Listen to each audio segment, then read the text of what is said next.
Hello guys, good morning. आइए तो हम डिस्कस करते हैं रिलेटिव प्रोनाउन के बारे में और सेंटेंस में इसको कैसे यूज़ किया जाएगा और इसके अकॉर्डिंग सेंटेंस कैसे आएंगे और उसको कैसे आपको सॉल्व करना है, ये अच्छे तरह से आप सीख लीजिए। तो आइए देखते हैं रिलेटिव प्रोनाउन।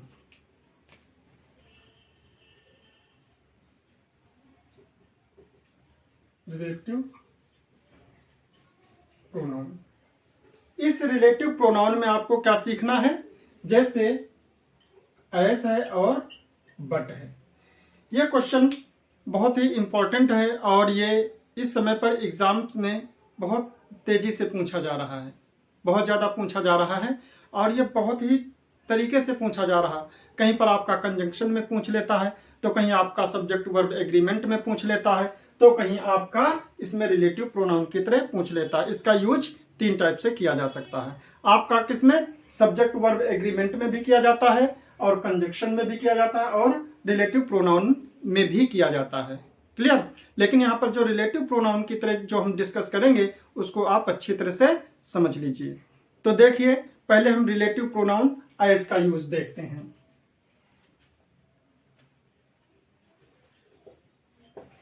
एज, तो सेंटेंस में हमारा एज कहां पर आता है और कैसे आता है, इसका हम सेंटेंस में कैसे समझेंगे कि यहां पर हमारा एज होगा कि दैट होगा कि होम होगा कि हुज होगा कि क्या होगा, इसके बारे में आपको समझना है। ठीक है, तो यानी कि जब सेंटेंस में हमारा क्या होगा, जब सेंटेंस में हमारा एज से पहले क्या है, सच है, द सेम है, एज मेनी है, ये वर्ड्स यदि आपके सेंटेंस में एज से पहले यानी कि जो हमारा रिलेटिव प्रोनाउन की तरह सेंटेंस यूज हो रहा है, कंजंक्शन यूज हो रहा है, इससे पहले हमारा क्या है, सच है, द सेम है, एज मेनी है, ये शब्द यदि ये वर्ड आपके क्या हैं, पहले यूज हुए हैं, तो समझ जाइए वहां पर कंजंक्शन यानी कि जो हमारा एज है वो एज ही यूज होगा, ना कि हु, व्हिच, दैट, ये शब्द हमारे यूज नहीं होंगे। क्लियर? तो ये चीज क्या है, देखिए एज का यूज रिलेटिव प्रोनाउन यानी कि एज का यूज रिलेटिव प्रोनाउन की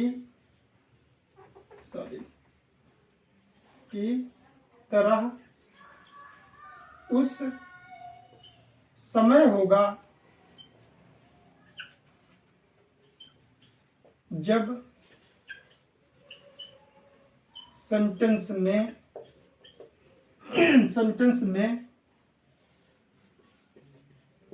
इससे मीन्स एज, यानी कि एज का यूज रिलेटिव प्रोनाउन की तरह उस समय होगा जब सेंटेंस में इससे यानी कि इससे किससे, एज से पहले, एज से पहले कौन कौन से वर्ड हों, सच, क्या होना, सच है, द सेम है और एज मेनी है। जब हमारे क्या होंगे, सच है, द सेम है, एज मेनी, ये वर्ड्स यदि आपके इससे पहले, कंजक्शन से पहले यानी कि रिलेटिव प्रोनाउन से पहले आपके ये वर्ड यूज हैं, तो समझ जाइए वहां पर हमारा जो रिलेटिव प्रोनाउन होगा वो क्या होगा, एज यूज होगा। क्लियर? तो समझ लीजिए, यानी कि एज का यूज रिलेटिव प्रोनाउन की तरह उस समय होगा, यानी कि यूज उस समय होगा जब सेंटेंस में इससे यानी कि इससे मीन्स एज से पहले सच, द सेम, एज मेनी शब्द होंगे।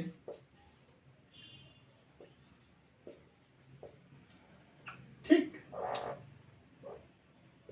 यानी कि ये हमारे शब्द जो होंगे तो समझ जाइए हमारा रिलेटिव प्रोनाउन क्या होगा, एज होगा। क्लियर? तो देखिए example, Mohan is such a man. अब यहां पर देखिए क्या होगा, हु होगा कि एज होगा कि होम होगा। ठीक है, क्या होगा? Mohan is such a man who या एज या home I sorry honour.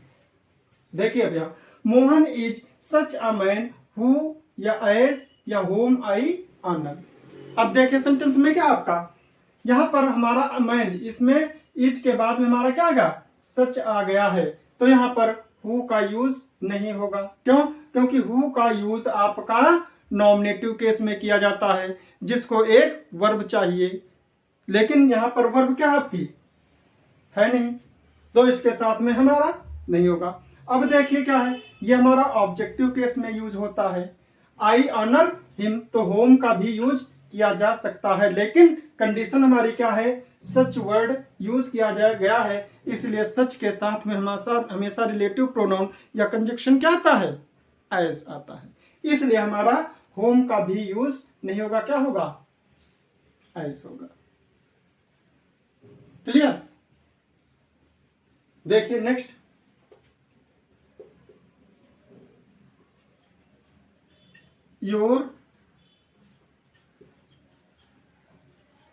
your problem is the same as या which, यानी कि your problem is the same as या which mine। अब देखिए क्या है, ये माइन हमारा क्या है? रिलेटिव प्रोनाउन, सॉरी प्रोनाउन है। कैसा प्रोनाउन है? पजेसिव प्रोनाउन है। जैसे क्या होता है आई है, आई का क्या होता है? माई होता है। क्या? Possessive case. Possessive case means जो पोजीशन पजेसिव एडजेक्टिव की तरह काम। माई के साथ में आपका क्या होता है? नाउन आता है। जैसे माई बुक है, माई पेन है, माई शर्ट है, इसलिए माई के साथ में क्या आता है? आपका नाउन आता है। तो उस नाउन के साथ में जब आता है तो हमारा क्या होता है? पजेसिव एडजेक्टिव की तरह काम करता है। लेकिन ये हमारा पजेसिव प्रोनाउन है जो हमारा इसके साथ में पोजीशन को तो डिनोट करता है, लेकिन कौन से? जिसके साथ में डिनोट किया जाता है। जैसे दिस बुक इज माइन, जैसे यहां पर क्या है? दिस बुक इज माइन, तो माइन क्या है? इस बुक पे पोजीशन को डिनोट कर रहा है, इसलिए यहां पर माइन क्या आपका? पजेसिव प्रोनाउन है। क्लियर? तो यहां पर देखिए क्या होगा? Your problem is the same, same के बाद में आपका क्या होगा? एज होगा, ना कि विच होगा। क्लियर? नेक्स्ट आइए, अब आपका सेंटेंस जो एज यूज होता है वो कैसे यूज किया जाता है बताइए। आई रेड एज मेनी, मैंने क्या बताया है? देखिए सच है, द सेम है, एज मेनी है। यदि ये वर्ड सेंटेंस में इस प्रोनाउन से पहले यूज किए हुए होंगे तो समझ जाइए वहां पर रिलेटिव प्रोनाउन आपका क्या होगा? एज का ही यूज किया जाएगा। ये बार बार मैं बता रहा हूं। क्या होगा? I read as many stories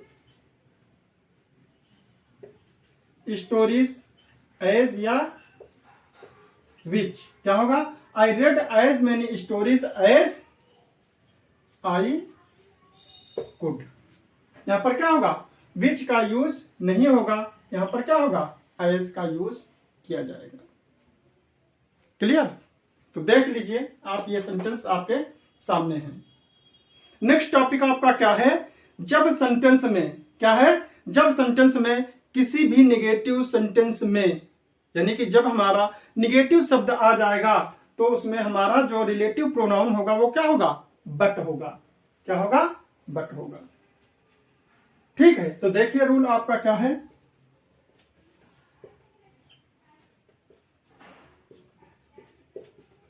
किसी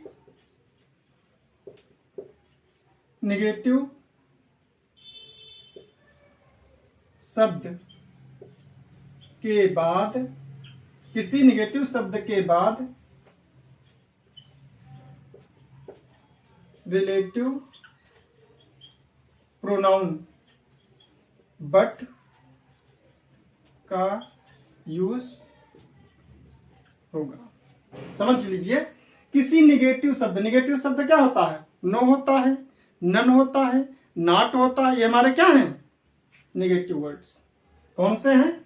जैसे नो है, नन है, नॉट है, ये हमारे क्या है? निगेटिव वर्ड्स, यानी कि निगेटिव शब्द हैं। यदि इसके बाद में हमको कोई भी प्रोनाउन, रिलेटिव प्रोनाउन यूज करना है तो हमारा क्या होगा? बट का यूज किया जाएगा। तो देखिए example,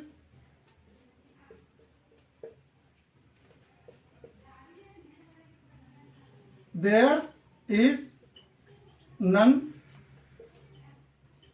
but will support you. Clear? तो क्या होगा? There is none but will support you. इस यहां पर जो but will support you means क्या होगा? यानी कि यहां पर आपका क्या होगा? But will support you means क्या होगा? Who will not, who will not support you, who will not support you। तो क्या हो जाएगा? there is none but will support you। none means यहां पर हमारा क्या आ जाएगा? but रिलेटिव प्रोनाउन का यूज होगा, ना कि that। क्लियर? यहां पर but मीन्स होगा, but will support you means होगा, यानी कि there is none who will not support you का यूज किया जाएगा। क्लियर? नेक्स्ट आइए देखिए,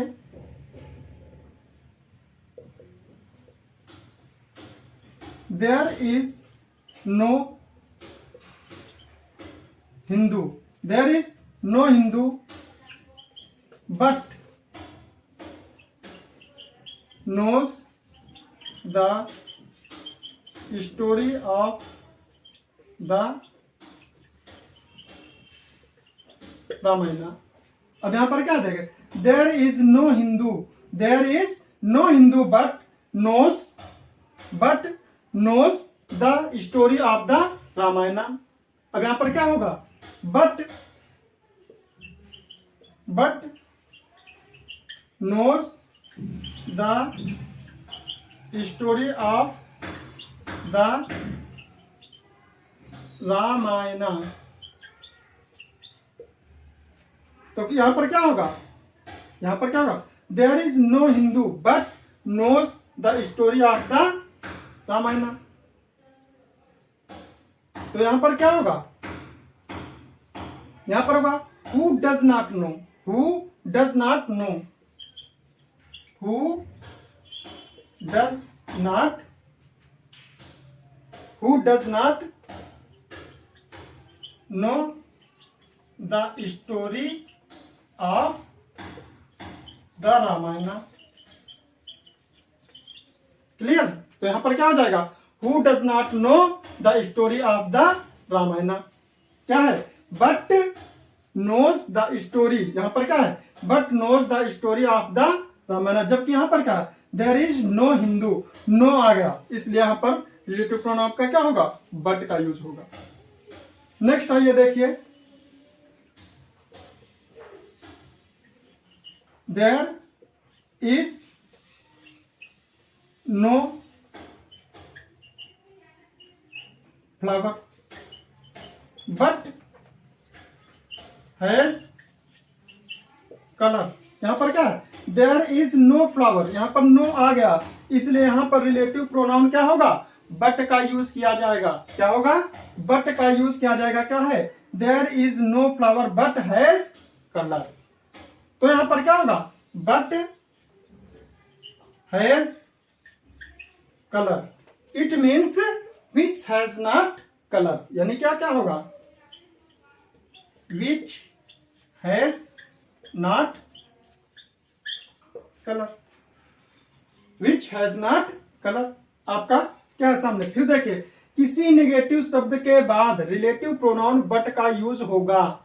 अब वो आपके वर्ड्स नेगेटिव वर्ड्स कौन कौन से होंगे? नो है, नन है, नॉट है। यदि ये वर्ड्स आपके सेंटेंस में यूज हैं और उसके बाद में आपको रिलेटिव प्रोनाउन आ रहा, कंजक्शन की तरह यूज किया जा रहा है, तो आपका जो रिलेटिव प्रोनाउन होगा वो क्या होगा? बट होगा। क्या होगा? बट होगा। जैसे आपका there is none but will support you. Will support you, none means who, any person. कौन है? There is none but will support you, यानी कि but will support you means who will not support you. Who will not support you. Clear? Next आइए देखिएगा। There is no Hindu but knows the story of the Ramayana. यहां पर क्या है? But knows the story of the Ramayan means who does not know, who does not know the story of the Ramayana. Next आइए देखिए। There is no flower, there is no flower but has colour. तो यहां पर but has colour means क्या होगा? Which has not colour. तो यहां पर आप इससे क्या सीखें?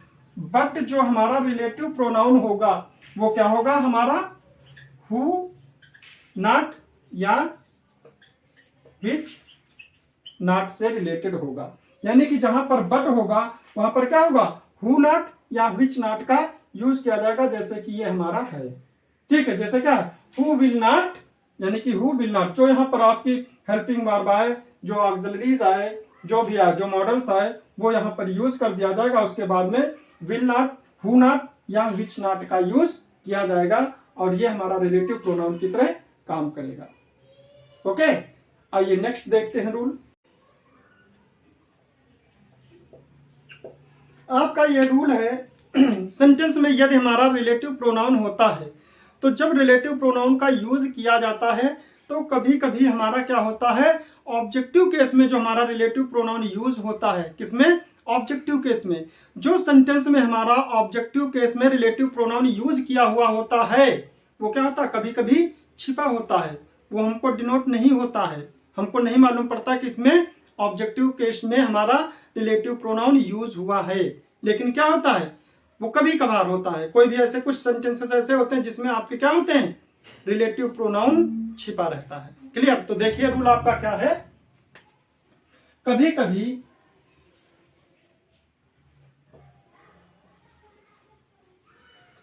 कभी कभी ऑब्जेक्टिव केस में, कभी कभी ऑब्जेक्टिव केस में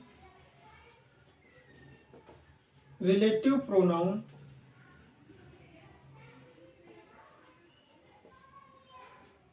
छिपा रहता है। क्लियर? यानी कि जो ऑब्जेक्टिव केस में होगा, क्योंकि ऑब्जेक्ट हमको डिनोट करना है, तो ऑब्जेक्ट क्या होता है? वो हमारा छिपा रहता है। लेकिन हमारा जो नॉमिनेटिव केस होता है उसको हम छिपा नहीं सकते हैं। क्यों? क्योंकि वो जो सब्जेक्ट होता है वो वर्ब लेता है, उस वर्ब के साथ में हमारा सब्जेक्ट का यूज करना कंपलसरी है।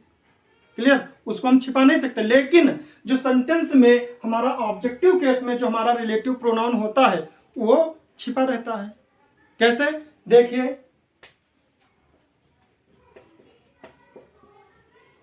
द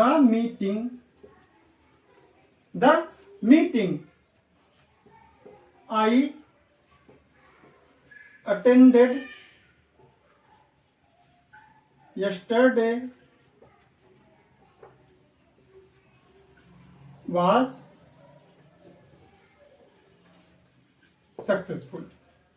इसमें क्या है? आपका रिलेटिव प्रोनाउन जो आपका है ऑब्जेक्टिव केस में वो आपका क्या है? छिपा हुआ है। देखिए क्या है इस सेंटेंस में? क्या है? द मीटिंग है, आई अटेंडेड है, यस्टरडे है, वाज सक्सेसफुल। यानी कि वाज के साथ में हमारा क्या आ जाएगा? The meeting. वाज के साथ में हमारा क्या आ जाएगा? The meeting. यानी कि आई attended the meeting yesterday was successful. यानी कि हमारा क्या है? अटेंडेड जो है हमारा ट्रांजिटिव वर्ब है। इस ट्रांजिटिव वर्ब के बाद में हमारा क्या आना चाहिए? ऑब्जेक्ट आना चाहिए। तो हमारा क्या होगा? जब हमारा ट्रांजिटिव वर्ब होगा तो तो उसके साथ में ऑब्जेक्ट आना चाहिए, तो ऑब्जेक्टिव केस हुआ। उस ऑब्जेक्टिव केस में हमारा रिलेटिव प्रोनाउन का यूज होना क्या है, कंपलसरी। लेकिन जो सेंटेंस हमारा लिखा है क्या हमारा सही है, क्या है, the meeting I attended yesterday was successful. इसमें मीटिंग को डिनोट किया गया है और मीटिंग के लिए हमको रिलेटिव प्रोनाउन को यूज करना है। क्यों, क्योंकि जो रिलेटिव प्रोनाउन है वो किसको रिलेट करेगा, द मीटिंग को। इस मीटिंग को रिलेट करने के लिए हमारा कौन सा रिलेटिव प्रोनाउन यूज होगा, तो देखिए इसका क्या होगा, द मीटिंग दैट, अभी हमारा क्या है, दैट आ जाएगा क्योंकि हमारा दैट रिलेटिव प्रोनाउन है। क्या है, the meeting that I attended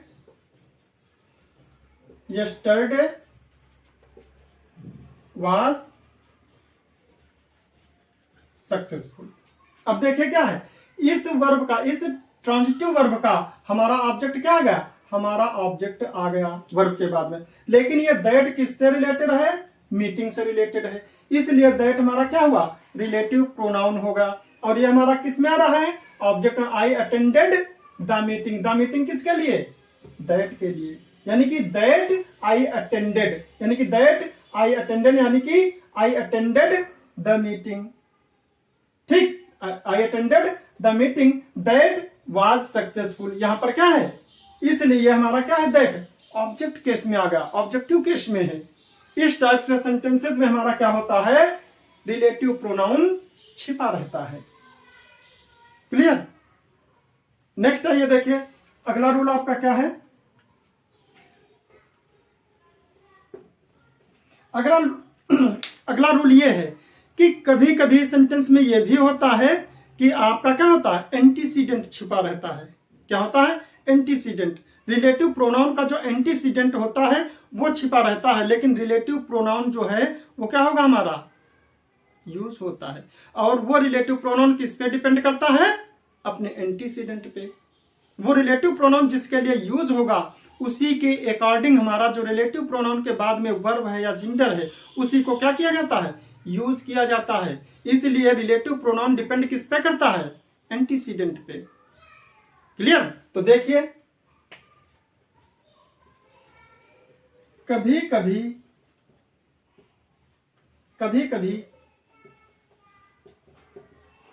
relative pronoun, कभी कभी रिलेटिव प्रोनाउन का एंटीसीडेंट छिपा रहता है।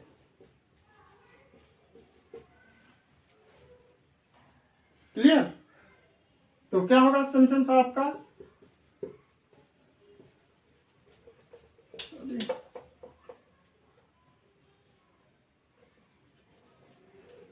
Home goddess love die young. क्या है ये, whom goddess love die young.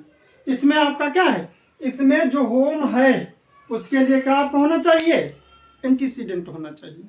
जो एंटीसीडेंट है वो डिपेंड रिलेट किसको करता है, होम। किसको रिलेट करेगा, एंटीसीडेंट को। वो जो हमारा नाउन होगा, जो हमारा प्रोनाउन होगा उसी से रिलेटेड होगा, तभी हमारा क्या होगा, रिलेटिव प्रोनाउन होगा। क्लियर। तो इसमें क्या हमारा, क्या रिलेटिव प्रोनाउन का एंटीसीडेंट, ये हमारा होम जो है ये हमारा रिलेटिव प्रोनाउन है और उसका एंटीसीडेंट क्या है, छिपा हुआ है। इसका एंटीसीडेंट क्या है, छिपा हुआ है।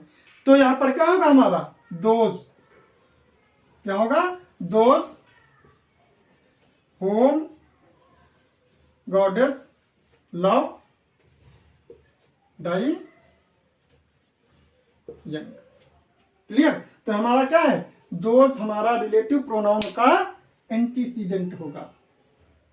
क्या होगा, यहां पर होम हमारा क्या है, रिलेटिव प्रोनाउन है। इस रिलेटिव प्रोनाउन का एंटीसीडेंट हमारा क्या है, दोस है। दोस हमारा क्या है, एंटीसीडेंट है। क्लियर। तो आइए देखिए नेक्स्ट रूल। देखिए आपका नेक्स्ट रूल क्या है, जब हम किसी प्रोनाउन के साथ में, जब हम किसी प्रोनाउन, कौन से प्रोनाउन है, इंट्रोगेटिव प्रोनाउन, हु है, विच है, व्हाट है, इसके साथ में हम सो है, इवर है या सो इवर को जोड़ देते हैं तो हमारे ये कैसे प्रोनाउन बन जाते हैं? कंपाउंड प्रोनाउन बन जाते हैं। जब ये कंपाउंड प्रोनाउन बन जाते हैं तो इनका एंटीसीडेंट क्या होता है? छिपा रहता है। तो देखिए आपका रूल क्या होगा।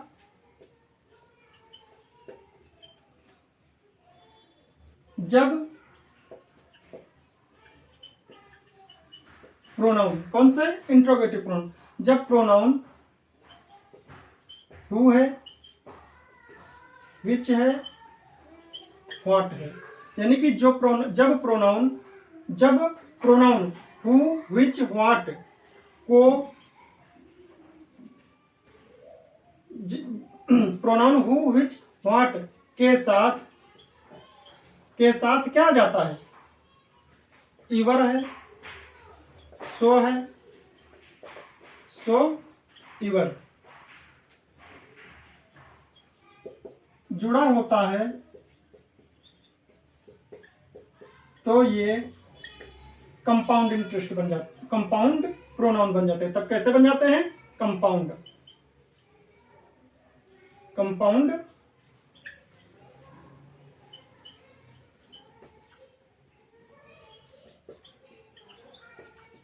ठीक है।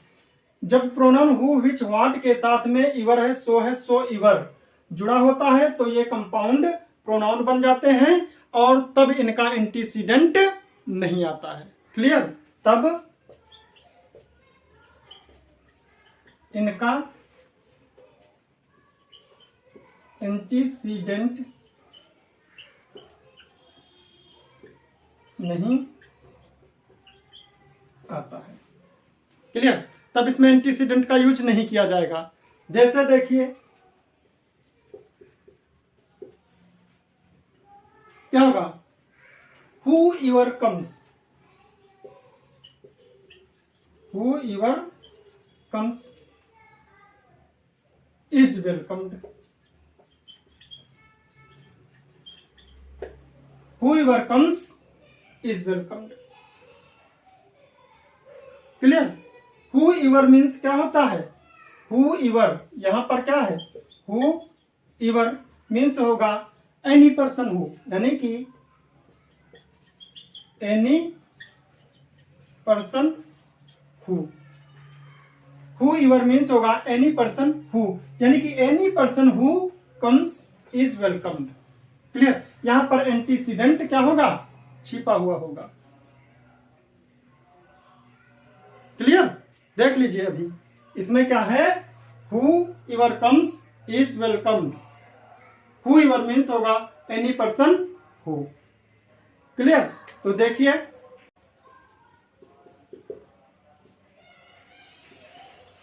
नेक्स्ट है take whichever you like. यहां पर क्या है? Take whichever you like. Clear? क्या होगा?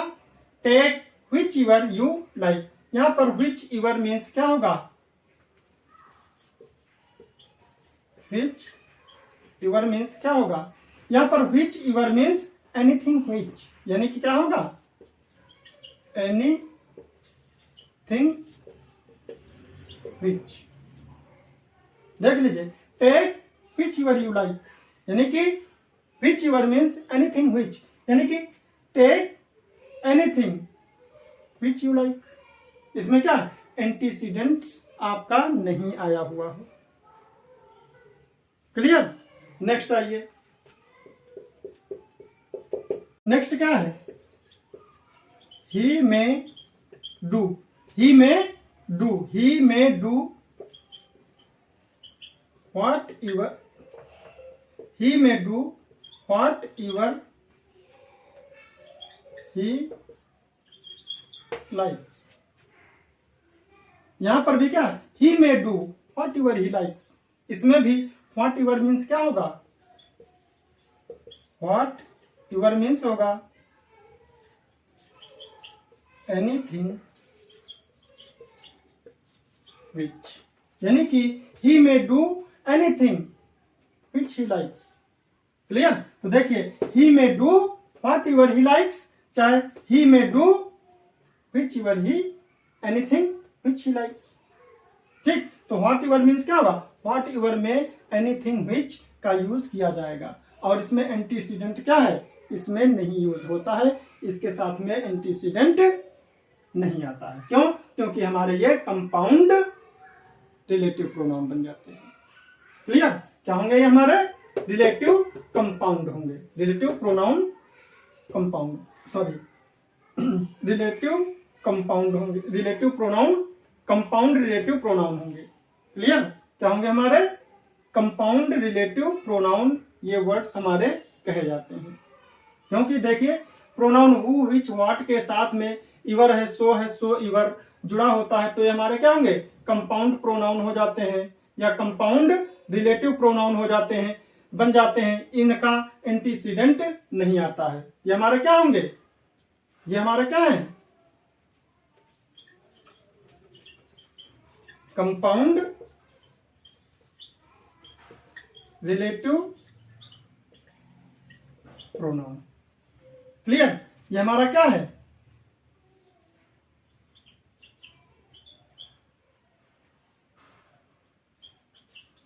Compound relative pronoun. Whoever comes, ये हमारा क्या है, कंपाउंड रिलेटिव प्रोनाउन। तो हमारा क्या है, हुएवर कंपाउंड रिलेटिव प्रोनाउन। ठीक, ठीक, क्या है, compound relative pronoun. Which ever compound relative pronoun, what ever compound relative pronoun, ये हमारे क्या है, और इनका एंटीसीडेंट्स क्या होता है, नहीं आता है। क्लियर, नेक्स्ट रूल देखिए,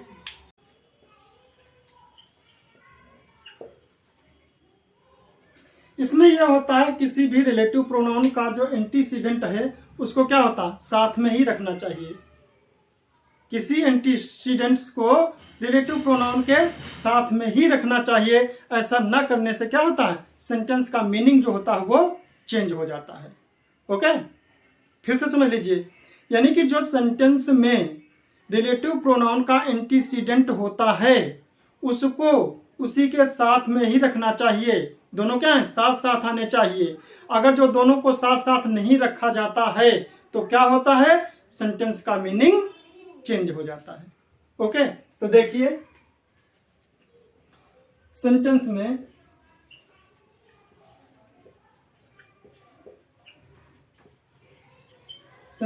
रिलेटिव प्रोनाउन के एंटीसीडेंट, सेंटेंस में रिलेटिव प्रोनाउन के एंटीसीडेंट को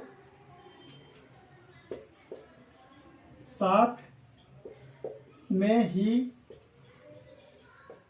रखना चाहिए।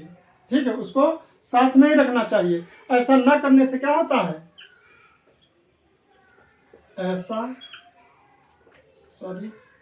ऐसा ना करने से सेंटेंस का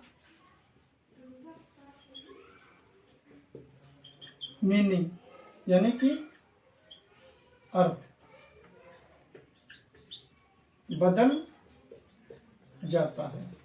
ठीक है, यानी कि सेंटेंस में रिलेटिव प्रोनाउन के एंटीसीडेंट को साथ में ही रखना चाहिए, उसको उसके साथ में ही होना चाहिए। ऐसा ना करने से क्या होगा, सेंटेंस का मीनिंग चेंज हो जाएगा। देखिए जैसे